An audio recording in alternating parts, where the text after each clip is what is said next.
حضرت ام سلمہ سے روایت ہے کہ آپ صلی اللہ علیہ وسلم نے ایک لڑکی کے چہرے پر کالے پیلے رنگ کا نشان دیکھا تو آپ نے فرمایا اسے نظر بد لگ گئی ہے، اس پر دم کرو۔ حضرت جابر کہتے ہیں کہ آپ صلی اللہ علیہ وسلم نے آل حزم کو سانپ کے ڈسنے کی وجہ سے دم کرنے کی رخصت دی، اور آپ نے اسما بنت امیس سے پوچھا کیا وجہ ہے کہ میرے بھتیجے کمزور ہیں، کیا فقر و فاقہ کا شکار ہیں، یعنی کھانے پینے کے باوجود یہ کیوں کمزور ہیں، کیا ان کو کچھ کھانے کو نہیں ملتا؟ انہوں نے کہا نہیں، بلکہ انہیں نظر بد بہت جلد لگ جاتی ہے، تو آپ نے فرمایا ان پر دم کیا کرو۔ یعنی جس بیماری کی سمجھ میں نہ آئے کہ کھائے پیے بھی انسان جوان بھی ہو لیکن اس کو صحت ہو ہی نہ، کوئی ظاہری سبب معلوم ہی نہ ہو، تو ایسے شخص پر دم کرنا چاہیے۔ حضرت عائشہ صدیقہ کہتی ہیں کہ رسول اللہ صلی اللہ علیہ وسلم نظر بد کی وجہ سے دم کرنے کا حکم دیتے تھے۔ حضرت انس کہتے ہیں کہ آپ صلی اللہ علیہ وسلم نے نظر بد اور بچھو وغیرہ کے ڈسنے سے اور پھوڑوں سے دم کرنے کی اجازت دی، یعنی پھوڑے وغیرہ جو ہوتے ہیں نا اس پر بھی دم کی اجازت دی، تو جسمانی بیماری ہے نا۔ اور نظر کے بارے میں تو یہ بھی کہا گیا ہے، حدیث میں آتا ہے کہ نظر بد کا لگنا حق ہے، انسان کو اونچے پہاڑ سے گرا سکتی، کیونکہ ہوتا کیا ہے کہ جب ایک خاص اینگل سے دیکھا جاتا ہے تو دوسرے انسان کے جسم میں جیسے لرزہ سا آ جاتا ہے نا، اور انسان ہل جاتا ہے۔ اس کی دلیل قرآن میں بھی ہے، ایک سورت کے آخر میں آتا ہے وَإِن يَكَادُ الَّذِينَ كَفَرُوا لَيُزْلِقُونَكَ بِأَبْصَارِهِمْ لَمَّا سَمِعُوا الذِّكْرَ، کہ قریب ہے کہ کچھ کافر آپ کو اپنی نگاہوں سے کیا کر دیں، پھسلا دیں جب یہ قرآن سنتے ہیں۔ یعنی وہ سننے نہیں آتے تھے، صرف آپ کو گھورتے رہتے تھے۔ اور کس لیے گھورتے رہتے تھے؟ تاکہ آپ بول نہ سکیں، آپ لرز جائیں، ڈگمگا جائیں، اپنا کام چھوڑ دیں، بری نیت سے آتے تھے۔ وَيَقُولُونَ إِنَّهُ لَمَجْنُونَ، کہتے ہیں کہ یہ تو مجنون ہو گیا۔ آپ صلی اللہ علیہ وسلم نے فرمایا نظر بد حق ہے، اگر تقدیر سے کوئی چیز سبقت لے جا سکتی ہوتی تو وہ نظر بد ہے۔ پتہ کیسے چلے؟ چل جاتا ہے، پتہ کیوں نہیں چلتا؟ مثلاً آپ کا بچہ ہنس رہا تھا، کھیل رہا تھا، دودھ پی رہا تھا کہ اچانک کوئی شخص آیا اور جب وہ اٹھا تو بچے نے شور کرنا شروع کر دیا، اور پتہ چل جاتا ہے۔ بعض اوقات گھر ہی کے لوگوں کی لگ جاتی، بعض اوقات محبت سے بھی لگ جاتی، کہ بچہ کھیل رہا تھا، آپ دیکھتے کہ وہ گر پڑا، اچانک رونا دھونا شروع ہو گیا، سر پٹ گیا۔ حدیث میں آتا ہے نظر بد انسان کو موت تک اور اونٹ کو ہانڈی تک پہنچا دیتی ہے۔ اونٹ کو ہانڈی تک پہنچانے کا مطلب کیا ہے؟ ذبح کرنا پڑ جاتا ہے، تڑپنے لگتا ہے۔ آپ صلی اللہ علیہ وسلم نے فرمایا اللہ کی قضاء اور تقدیر کے بعد سب سے زیادہ نظر بد کی وجہ سے میری امت میں اموات ہوں گی۔ آپ صلی اللہ علیہ وسلم نے فرمایا نظر بد سے اللہ کی پناہ طلب کیا کرو، کیونکہ نظر بد کا لگنا حق ہے۔ اسما بنت امیس نے آپ سے گزارش کی کہ بنو جعفر کو نظر بد لگ جاتی ہے تو کیا وہ ان پہ دم کر سکتی ہیں؟ آپ نے فرمایا ہاں، یعنی ایک عورت بھی دم کر سکتی ہے، اور اگر تقدیر سے کوئی چیز سبقت لے جانے والی ہوتی تو وہ نظر بد ہے۔ آپ نے فرمایا بے شک نظر بد انسان پر اثر انداز ہوتی ہے، حتیٰ کہ اگر وہ ایک اونچی جگہ پر ہو تو نظر کی وجہ سے گر بھی سکتا ہے، یعنی فزیکلی بھی اثر انداز ہوتی۔ اور آپ دیکھیں کہ وہ قرآن پاک میں نہیں آتا وَمِن شَرِّ حَاسِدٍ إِذَا حَسَدَ، اور حاسد کی شر سے جب وہ حسد کرے، تو نظر بد ہوتی کس کی ہے؟ حاسد کی ہوتی۔ بری نظر کس کی ہوتی ہے؟ حاسد کی۔ تو جو صبح شام 3 دفعہ یہ پڑھتے رہیں ان کو حاسد کچھ نہیں کر سکتے، ان کا کچھ نہیں بگاڑ سکتے، جتنا چاہیں گھورتے رہیں۔ اسی طرح ابن کثیر نے کہا کہ نظر بد کا اللہ کے حکم سے لگنا اور اثر انداز ہونا حق ہے۔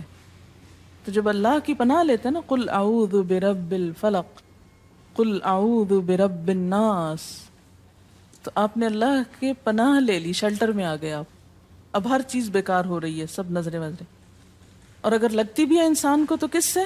اللہ کے اذن سے لگتی۔ حافظ ابن حجر کہتے ہیں کہ نظر بد کی حقیقت کچھ یوں ہے کہ ایک خبیث الطبع انسان اپنی حاسدانہ نظر جس شخص پر ڈالے تو اسے نقصان پہنچے۔ ابن قیم کہتے ہیں کچھ کم علم لوگوں نے نظر بد کی تاثیر کو باطل قرار دیا ہے، اور ان کا کہنا ہے کہ یہ محض توہم پرستی ہے اور اس کی کوئی حقیقت نہیں، لیکن حقیقت یہ ہے کہ یہ لوگ سب سے زیادہ جاہل اور ارواح کی صفات اور ان کی تاثیر سے ناواقف ہیں، اور ان کی عقلوں پہ پردہ پڑا ہوا ہے، جبکہ تمام امتوں کے عقلاء باوجود اختلاف مذاہب کے نظر بد سے انکار نہیں کرتے. یعنی صرف اسلام میں نہیں، دیگر مذاہب میں بھی یہ کانسیپٹ پایا جاتا ہے.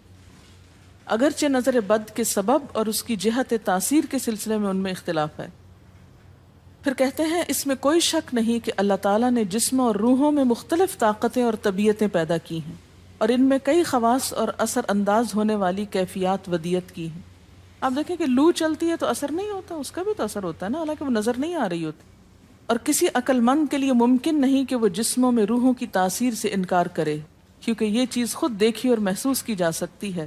اور آپ دیکھ سکتے ہیں کہ ایک شخص کا چہرہ اس وقت انتہائی سرخ ہو جاتا ہے جب اس کی طرف وہ انسان دیکھتا ہے جس کا وہ احترام کرتا ہے، اور اس سے شرماتا ہو، اور اس وقت پیلا پڑ جاتا ہے جب اس کی طرف ایک ایسا آدمی دیکھتا ہے جس سے وہ ڈرتا ہو. یعنی جس سے آپ ڈرتے ہیں وہ آپ کو دیکھے تو آپ کا رنگ پیلا ہو جاتا ہے. فرمایا یہ سب کچھ روحوں کی تاثیر کی وجہ سے ہوتا ہے، اور چونکہ اس کا تعلق نظر سے ہوتا ہے اور اس لیے نظر بد کی نسبت آنکھ کی نظر کی طرف کی جاتی ہے، حالانکہ آنکھ کی نظر کچھ نہیں کرتی، یہ تو روح کی تاثیر. یعنی نظر یہ نظر نہیں ہے صرف، بلکہ اندر سے روح یا احساسات ہیں جو ٹرانسفر ہوتے ہیں. آپ دیکھیں کہ محبت کی نظر کیا اثر نہیں کرتی؟ کرتی ہے نا. اسی طرح نفرت کی، غصے کی، اور آپ کے چھوٹے بچے خاص طور پہ نظروں کو بہت پہچانتے ہیں.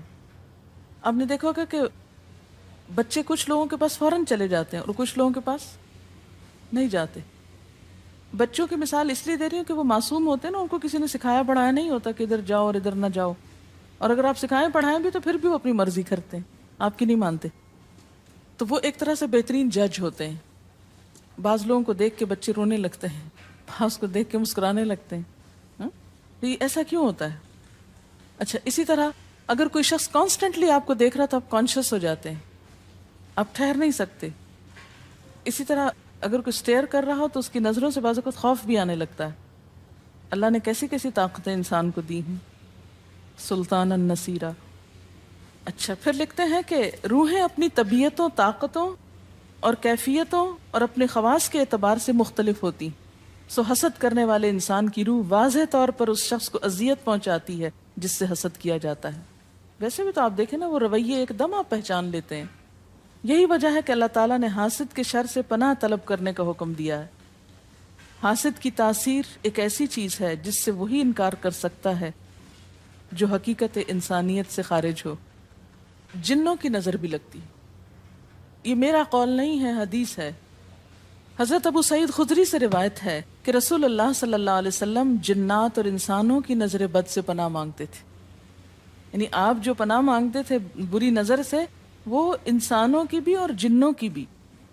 پھر جب معوذتین الفلق اور الناس نازل ہوئیں تو آپ انہی کو پڑھتے اور باقی دعائیں آپ نے چھوڑ دی تھی. یعنی قل اعوذ برب الفلق، قل اعوذ برب الناس، پھر سب چیزوں کے شر سے بچنے کے لیے کافی. یاد رکھیے بعض اوقات اپنی نظر بھی لگتی ہے، خود کو بھی نظر لگتی ہے.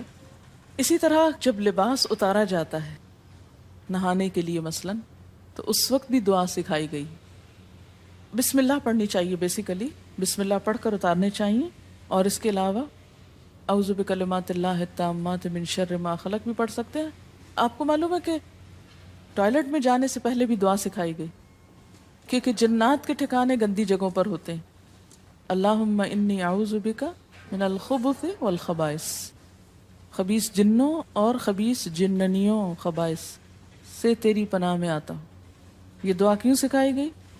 اسی لیے کہ اگر آپ وہاں پر موجود ہیں، اور خصوصاً اگر آپ بے لباس ہیں، تو بھی ایسی چیزوں کی نظر بھی لگ سکتی ہے اور وہ چیزیں اثر انداز بھی ہو سکتی. اسی لیے بلا ضرورت تنہائی میں بھی بے لباس ہونے سے منع کیا گیا ہے. بعض لوگوں کی عادت ہوتی ہے نا کہ وہ نہانے بیٹھتے ہیں تو وہی کپڑے دھونے شروع کر دیتے ہیں، اور نہیں، بس فوراً اپنے آپ کو ڈھانکنے کی کوشش کریں. بلا ضرورت زیادہ دیر بے لباس نہ رہے. ایک حدیث میں آتا ہے، ابو امامہ کہتے ہیں کہ میرے باپ سہل بن حنیف نے غسل کا ارادہ کیا، اور جب قمیص اتاری تو عامر بن ربیعہ ان کی طرف دیکھ رہے تھے. ان کا رنگ انتہائی سفید تھا اور جلد بہت خوبصورت تھی. عامر نے دیکھتے ہی کہا، میں نے آج تک اتنی خوبصورت جلد کسی کنواری لڑکی کی بھی نہیں دیکھی. ان کا یہ کہنا تھا کہ سہل کو شدید بخار شروع ہو گیا.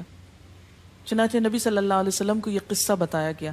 اور آپ سے یہ بھی کہا گیا کہ سہل کی حالت یہ ہے کہ وہ سر بھی نہیں اٹھا سکتا۔ آپ نے پوچھا کیا تمہیں کسی پہ شک ہے؟ انہوں نے کہا جی ہاں، عامر بن ربیعہ پہ ہو سکتا ہے۔